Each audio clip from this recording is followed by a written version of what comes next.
Okay. So it looks as if my video is a little blued out. Is it clear? Is everything good? You guys look wonderful. How was your Easter? Very good, Todd. Oh. Yes, it's a bit blue, but we can see you. Okay. A bit blue. I wonder what's going on here. Can you read this board? We hear another voice. I hear another voice. I don't know what that is. It's like a video or a tape or... Another voice. Interesting. Is it Oh, echoing? never mind. It may be my computer. I'm sorry. Okay, wonderful. Okay, so I just like to read a little something and then we can go on with some calculations and evaluations. I'd like to say thank you for the opportunity to assist you today. What I'd like to talk about are the current market conditions, evaluating properties for financing for listings and sales, and some of the products and services that we offer. I've attached a couple of PDFs that Janet has that she'll be able to give you to look at during the process. I have been in real estate and mortgage lending since 1985, which is 38 years solid. So I'm an old timer with a lot of experience. My initial career started at Commonwealth Savings and Loan, which at the time was a very advanced institution.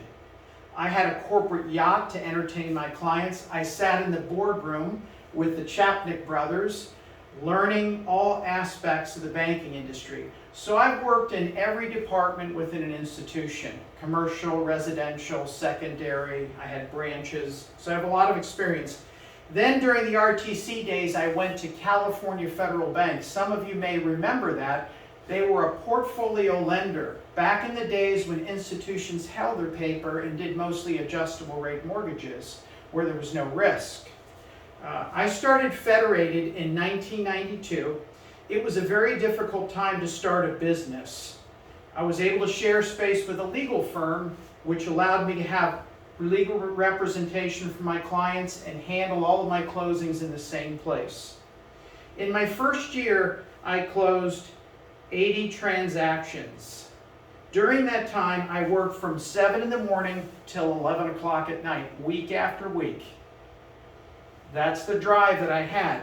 The point I'm trying to make today is that to make it, you have to really hustle today. Real estate is not a part-time job. It's not a 5-day-a-work-week job. It's a 10 to 12-hour day work minimum to be successful. Some of us may be luckier than others and can work a few hours a day, make a nice living, but it seems as if you work really hard, somehow you just get lucky. That's my experience. So it may not seem like it at the time, but eventually something good comes out of our efforts that we make. I am also a real estate investor and a direct hard money lender with our own funds for commercial and residential real estate.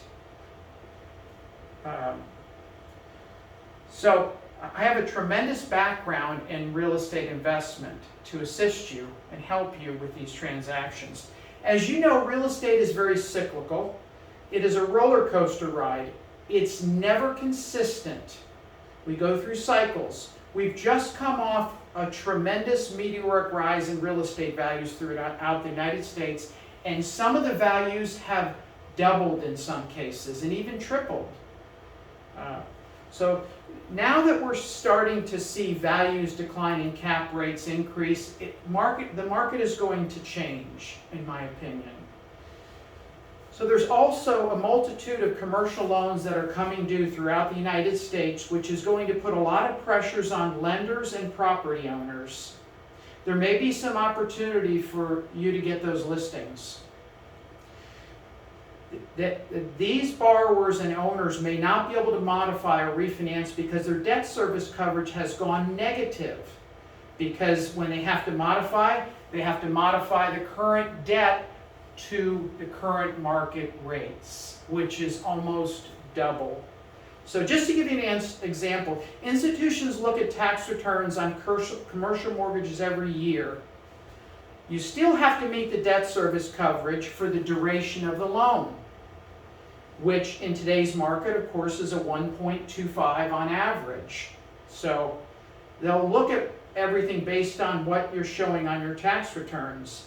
So if you do not meet that 1.25% debt service coverage, They will put your loan into default until you can get it corrected or refinance or sell the property. So in some cases, owners in this market will have to take some sort of another loan or get repositioned in some way.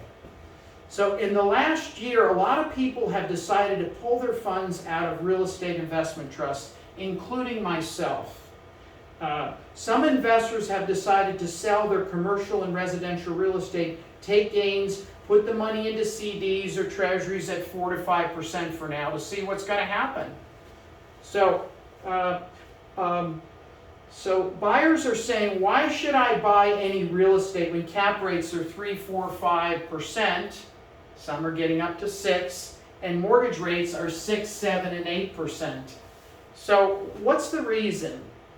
They can have a safer return with less risk, and I'll explain why real estate is a better investment in my opinion.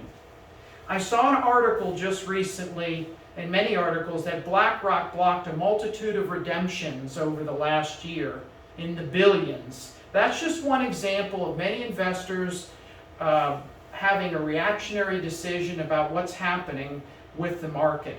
And a lot of these REITs are going to have to sell off those assets, creating opportunity for the real estate agents, I feel. So assets don't decline overnight, it takes time. So this is just one example of what's coming for us. This should create a lot of opportunity for you as real estate agents to be able to sell these properties in a different fashion. If you look back 20 years, we've had declining interest rates, and especially in the last 2 years. And what that's done, it's like free money. So it's caused our cap rates to compress. And we've had these 3, 4, and 5 cap rates for quite some time, and it's just hard to make any money on real estate when you have those kind of cap rates.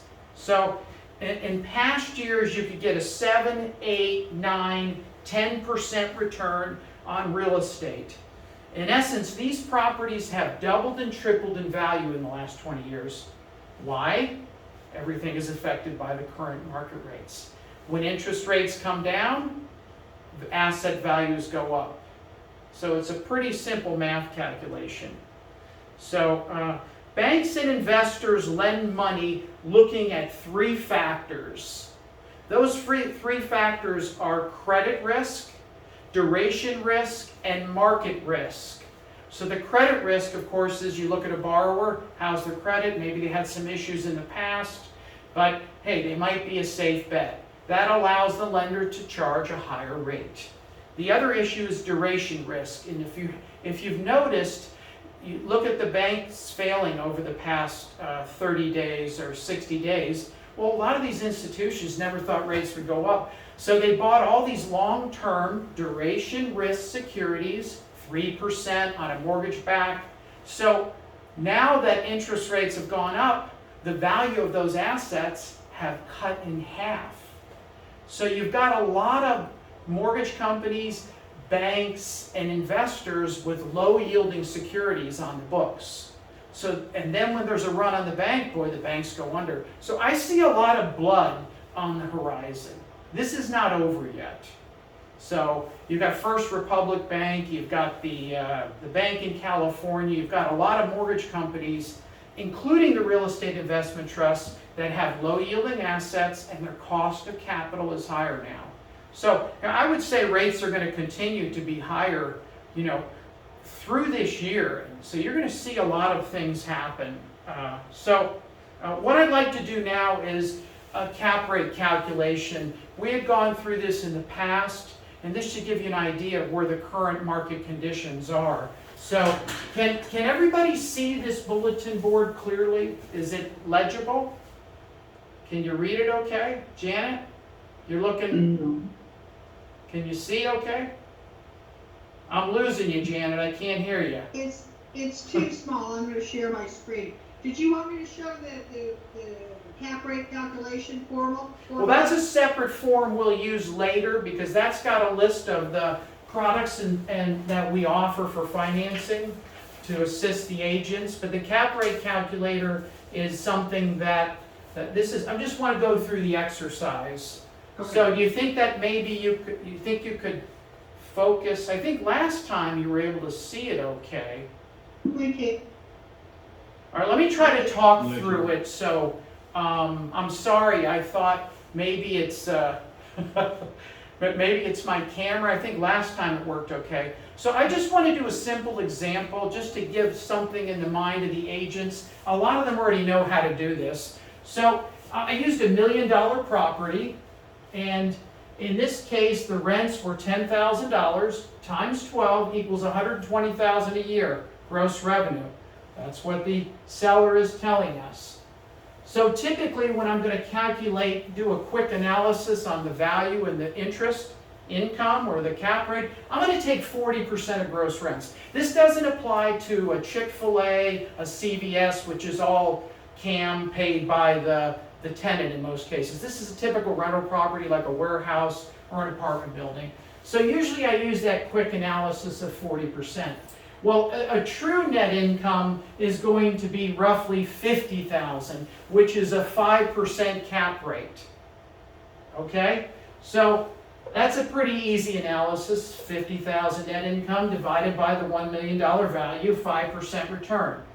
So my analysis is going to be a mortgage amount of $500,000, which is 50% down. That's a big down payment. Not everybody wants to make a big down payment like that. So I want to take it a step further on the calculations, because the sheet that I gave you gives something for the agents to use to practice with when looking at each property, and I can assist them on each property they're looking at as needed. So typically in this market, a local bank portfolio loan would be a rate of around 7%. Okay? So that 5/5, 10-year call, 25-year amortization gives a payment of $33.90 times 12.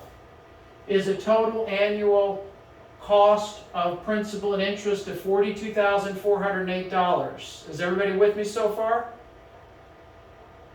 Okay, so to calculate the debt service coverage, we take the net income divided by the debt service and come up with a 1.179% when we're looking for 1.25. That can easily be resolved by reducing the rate with a buy down to get the debt service coverage work. But you just have to remember, we just do an analysis initially and do a thorough pre-qualification before having you write a contract to buy a piece of property and find out that they have to put another 30 or 40% down, or whatever it may be. So that debt service is 1.179. Let's just call it 1.25.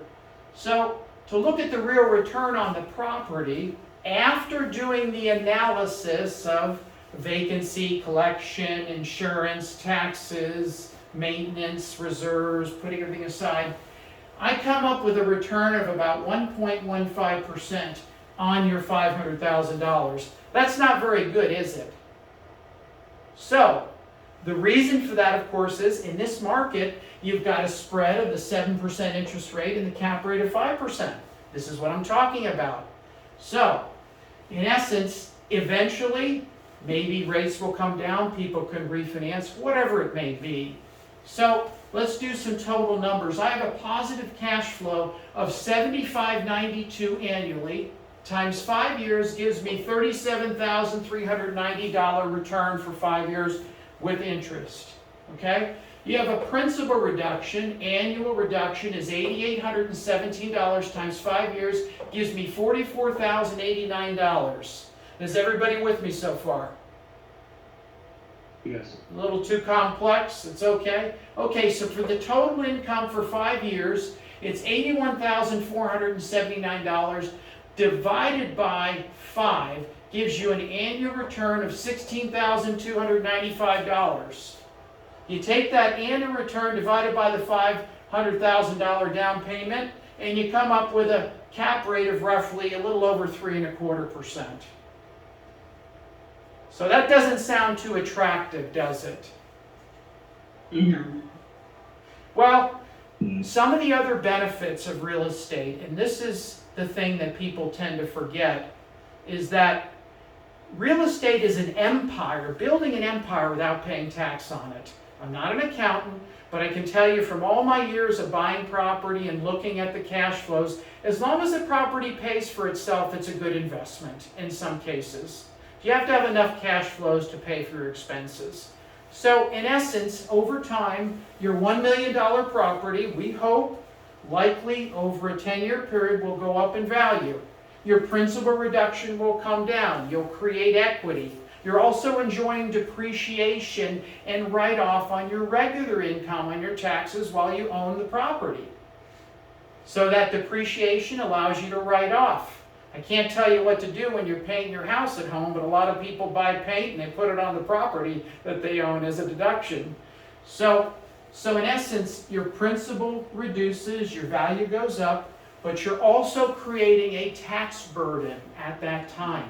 Let's say 10 years from now you depreciated this property down to $750,000, and then it's $1.5 million in value. You have to pay the tax on the difference of the $750,000 to the $1.5 million. So hopefully you haven't refinanced and pulled more money out that you can to pay the taxes. So a lot of people live on that cash flow and depreciation. That's what everything's about. Cash flow and depreciation, building an empire without paying tax on it while you own it. I'm a hard money lender. So in my case, I put money out for my family and they earn a return, but we have to pay the tax every year, unless it's in an IRA. So the advantage of real estate is you're building equity. So you're not always going to get a great return on real estate. It's a long return in real estate. So you just when I'm not trying to be a sales teacher, I'm just relaying my 35 years of experience to help the agents with what they need to know to try to help make sales for themselves and be able to make a calculated evaluation on a piece of real estate. So when you go to your seller or your buyer, you do this calculation and they get a true number as to what the property's really worth. And what are the true numbers? A lot of them don't want to hear that. They just want to put the property up for sale because that's what they think it's worth. But 9 out of 10 of the commercial agents, as I mentioned before, because I'm also looking to buy property, they'll send me a property and expect me to do all the work. Well, that's your job. That's what you're getting paid for. You're getting paid and getting a commission to bring me a property after you've done all of the evaluation, and you bring it to my desk and say, hey Todd, I got a true 7 cap here. This is a good property. What do you think? So that's what I expect if I'm going to buy something. Otherwise, I'll go out and look at buying real estate myself. So I'm here to assist the agents. I've had a great career. I know how difficult it is to make money, and especially in this market. To sell real estate. So if you need my assistance in structuring contracts, doing cap rate calculations, evaluating properties, and if I don't get the financing, that's okay. That's all right. But we do have a multitude of options for financing, and I'm here to help. So there's Janet, if you could put up the cap rate evaluator, I would appreciate that. So at least they have that to look at. That's the one I had sent in last time. That sheet of paper I have used since 1987. There's a multitude of those that you can use for your own purpose. This is just an old one, so you might get a laugh out of it. But I think that Mr. Robert Wainland, our top agent, my dear friend who is one of your top producers, uses a different evaluation tool. I think you do, Janet, don't you provide some evaluation tools for the agents? I lost you. I can't hear you, Janet. Janet, you're on mute. CCIM has Excel evaluation form. Correct. That we use, we call it an APOD, Annual Property Operating Data Sheet, Okay, good. and it's in an Excel format. Wonderful. So it allows them to put the information in a little easier than the old handwritten evaluation there. Okay. All right, but I just want to make sure that, that they see that. It's pretty simple at the bottom. And then I've also provided a typewritten list of most of the products. Keep in mind, we do residential financing also. It's just not commercial. I have a commercial underwriter, my staff is a marketing assistant, I have a bookkeeper, and I've got 2 loan officers. So what we try to do is provide a much more personalized service in assisting people when they're buying a property, because a lot of times when they go to the bank, it's just, it's very difficult for people in some cases. You have to drag the file through the system. So, so as I mentioned, there's a multitude of ways to structure transactions, such as cross-collateralization. Let's say somebody has a house free and clear. The best place to borrow money is on your primary residence for the long term, or one of your 1 to 4 unit family properties, because you get a long-term fixed rate. So, the other thing we're trying to point out is people understand maybe the rate is high now, but eventually rates are likely going to come down a little bit. So they can always refinance. They say, one of the terminologies I heard was you marry the house, but you date the rate. You marry the house, but you date the rate. So going back to this example, so let's say that this person ends up with a 7% rate on their $1 million property at $500,000. There's always a possibility that down the road, when the property is stabilized and rents go up, we can refinance, rates come down, we can pull a little cash out.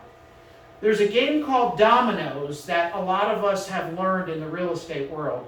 You buy a piece of property, you renovate it, you fix it up, you sweat equity, you refinance it, you pull the cash out, take it to the next deal. And then that deal to the next deal. And you continue to build your equity by creating value in the real estate. Not just buying it and clipping the coupon like a CVS or something like that. So you have to be able to create value. That's how I have seen people become very wealthy in years past. So, is there any questions? I kind of ran through what I talked about. Does anybody have any questions about the banking industry or anything that pertains to the current market conditions? What is everybody seeing now? I would assume we're seeing quite a bit of a slowdown in sales. Todd, I know you sent us the attachments, but maybe you just want to give us a brief overview of the different types of financing options and typical down payments and so on. Okay. Sorry to be a salesman, just trying to help you out. There's quite a bit of information on those PDFs. Right. So the first sheet talks about commercial business loans. So a lot of this doesn't apply to a person that's getting financing, but overall there's business acquisition loans. Those are typically a 10 3/4 start rate, 2 3/4 over prime for 10 years. That's like buying a business, like a 7-Eleven or something like that. In the medical industry, we can do 100% financing for investors and people in the medical field. The 90% real estate purchase and refinance loans, those are typical SBA transactions. There's a 90% tenant improvement type loan where they buy something for $900,000 and spend $100,000, and we can do 90% of cost plus improvements on a product like that. The 80% loan, ARs for inventory loans, that's more or less on your accounts receivable. And of course we have equipment financing and leasing. The working capital type operating lines are 1 over prime. Those are for 10 to 15% of your annual sales. And then of course, as mentioned, we have the SBA and the 504. We have construction perm. We have private hard money mortgages. In fact, on that note, I had mentioned that we're a direct lender, and I have a multitude of other investors, and I make the decision on a lot of these transactions. And these may be of assistance to you. He's yawning, so I must be getting boring when we're talking about. You're awake there. Okay, I'm almost done. So hard and soft money lending, that's where we look at the credit and don't look at tax returns. And of course, unsecured bridge financing, that's a line of credit. Nonprofit lending, that's for churches and stuff like that. So then there's an additional list with a multitude of financing options, a little complicated to get into. I did put some rates, and I'm here to help. I'm here to assist. Hey, Todd, I have a quick question. So can you originate like a 504 loan program, and would you coordinate with the SBA to be able to do that? Yes, sir. Yes, I have a commercial underwriter. Yes, we can. Is that for a purchase transaction? Remember, that's only owner occupied. Yes, yeah, and I believe they have to have 51% occupancy, right, to qualify, and there are other variables they have to also qualify with. There are some other products if they're making a good down payment instead of going SBA to get a very attractive rate on a straight 15-year fixed owner occupied on a freestanding individual building that they're going to occupy. Those are some other opportunities there. There's some other products. That's a bank type loan instead of having to go through the SBA. But some people don't want to put a lot of money down in a lot of transactions. They want to keep their cash for operating capital. Can you tell us what is the credit score on all the loans that you were discussing? Ooh, that's a tough one. Every transaction is different depending upon, I can't really tell you exactly. If somebody has a 500 credit score, that's not going to work. Unless you want to do a hard money private loan.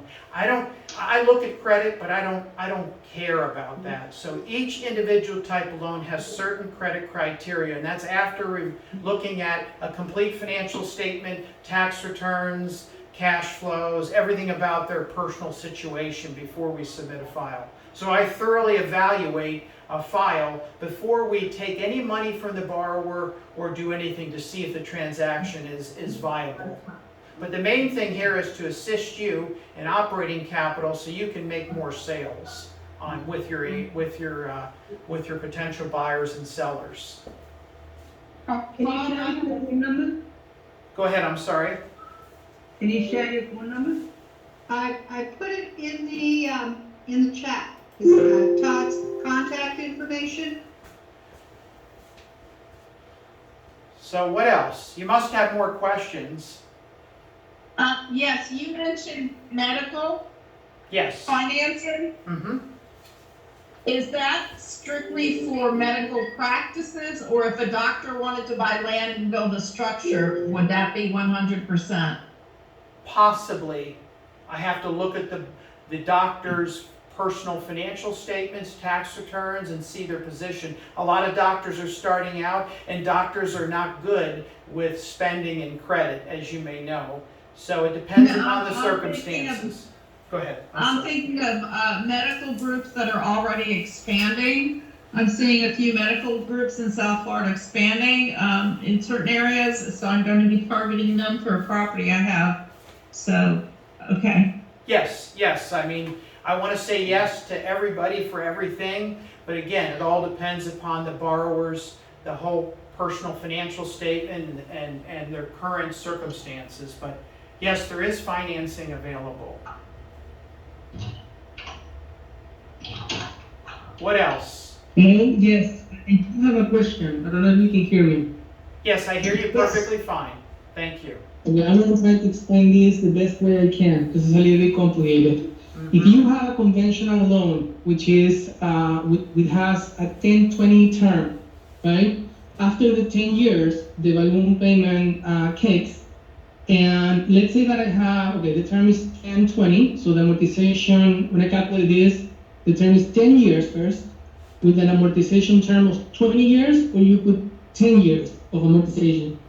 for Correct. the first. That's a balloon loan, or is it usually it adjusts to 2.5% or 3% over prime or the treasury for the remaining 30 years? It becomes an adjustable rate mortgage. We have to see a copy of the loan documents that were originally closed so I can evaluate it. You need to get that from the Right, borrower. but for the term of, for simplify this, I mean, when you do any calculation with a conventional,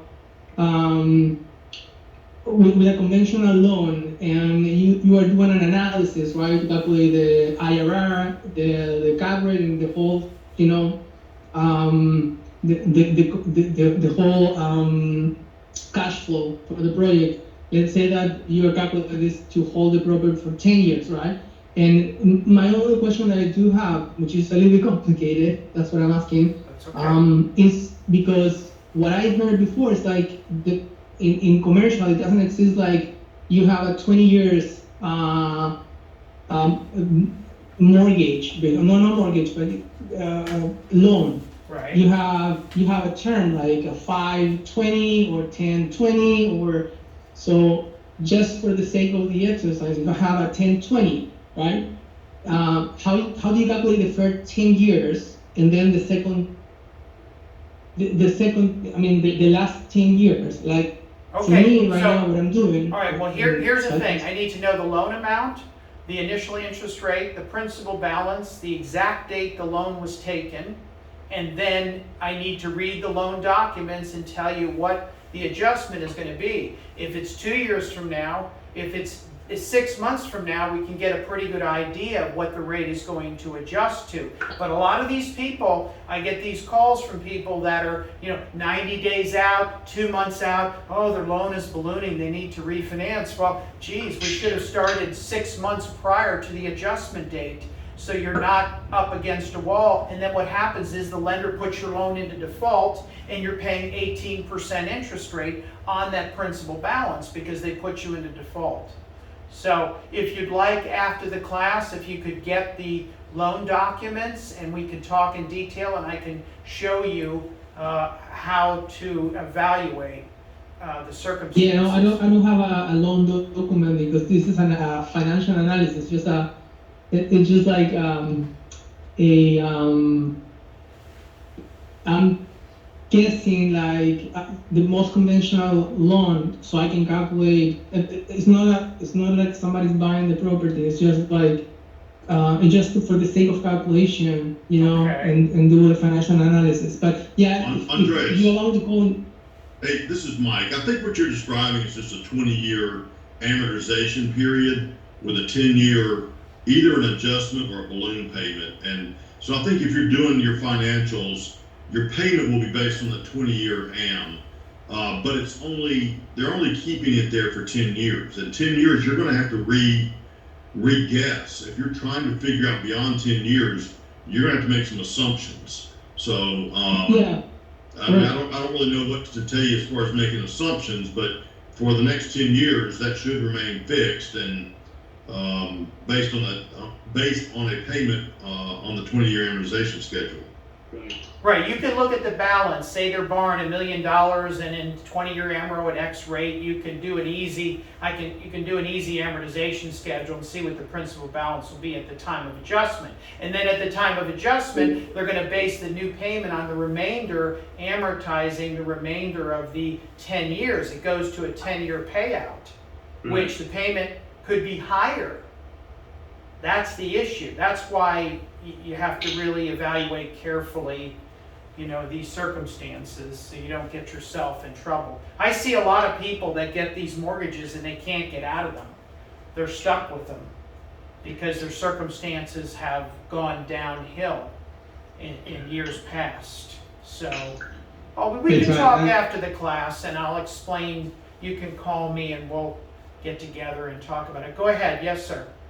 Hey, Doug, I just have a quick question. So a 1020 can also be that it's a 10-year note, and it's just amortized, as the other gentleman was saying, on a 20-year amortization. So you have a general idea what your payment's going to be over the 10 years based on a 20-year amortization. But at the end of the 10 years, that note can expire, and you would just have to pay the remaining balance on the principal, depending on the language of the note, correct? Correct. Well, I Yeah, mean, that right, was but my question. Actually. a Thank lot you. of times, I was, that loan would be sold to somebody, and that new investor may just want their cash. A lot of times the bank, if it's a private banking relationship, you go to that institution and say, hey, I'd like to keep this loan with you. What's my modification cost going to be? Are you going to make me completely refinance and pay all the cost again? I've been a good paying customer. It's a good loan. You know, a lot of times, like I said earlier, duration risk. So if you have a low interest rate of 4% and the market's 7%, those banks aren't going to want to keep that loan. They're going to want to modify it to the current market conditions. So, hopefully that helps you understand what would happen after 10 years. But you have to prepare for that. Anybody else have any other questions?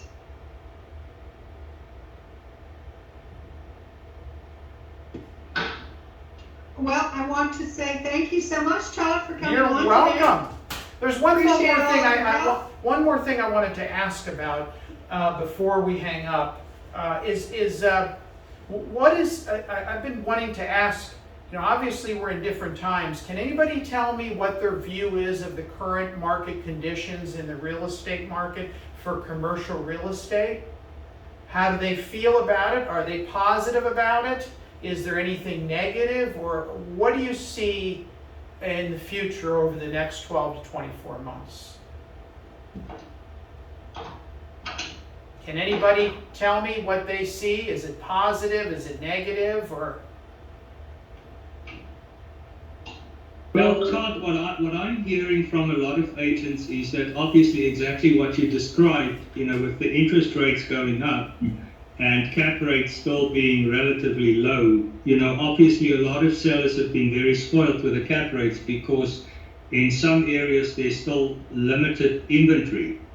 So, you know, obviously as time goes by, they are going to have to adjust the cap rates, you know, to raise them. So, because at the moment so many people are, you know, beginning to run at negative leverage. So that's definitely, you know, a sign of the times. But I think that is currently the problem, that many sellers are still reluctant to raise the cap rates just because there is still limited inventory in many areas. So that's just a natural progression that, you know, obviously is going to have to be adjusted. so in essence, that's going to make it difficult for the agents because sellers aren't willing to reduce their prices, and buyers end up with a circumstance like this unless they're doing a 1031 exchange, or maybe they're just, you know, looking to invest for owner occupied or whatever it may be. So from an investor standpoint, it's be interesting to see what happens over the next 12 to 24 months. Todd, I think the question really depends on perspective. And I think you even mentioned this earlier, that there's going to be opportunities out there for realtors, but from an investor standpoint, it may not be good. For a realtor, you know, we do care, but if the market's moving up or down is less important than it's moving. So as long as things are transacting for a broker out there, it could be a good time if you've got the right clientele. And then for those investors you're talking about, if they'll be patient and look for opportunities, there may be some distressed properties on the market, or there may be some eventual forced price, you know, softening. So again, it's all about perspective. True. Right, and create some opportunities, which is good. Well, thank you very much. I'm here to assist. I'm a phone call away, and if you need to meet with clients in our office, you know, we've got a conference room, and I'm located behind the Galleria Mall in Fort Lauderdale, or just a phone call away, and glad to assist and really appreciate the opportunity to help you. Well, I can only say personally, I've known Todd for almost 30 years, and not only as a friend, but, you know, I've always found him to be extremely responsive and knowledgeable. And, you know, as you know, you've got so many options and choices with residential mortgages, including, you know, a great company that's affiliated with Coldwell Banker, but it's not always easy to find a good commercial lender. And often when you are dealing with the big banks, you know, it can be very impersonal. Sometimes they don't return your calls, or it's very indirect, and they might not be responsive. So, Todd is extremely knowledgeable about the local market, and as you could see for yourselves, the situation. So definitely, you're speaking to the man directly when you contact him, and I think that's very important in commercial real estate. So, Todd, thanks again for joining us. I appreciate it. Thank you very, very much for the opportunity. Have a wonderful afternoon, and I'm available anytime. Thank you very much. Thank you all, appreciate it, and we'll see you again next month, the second Monday of the month, for another program. Talk to you then. Bye now. Thank you very much.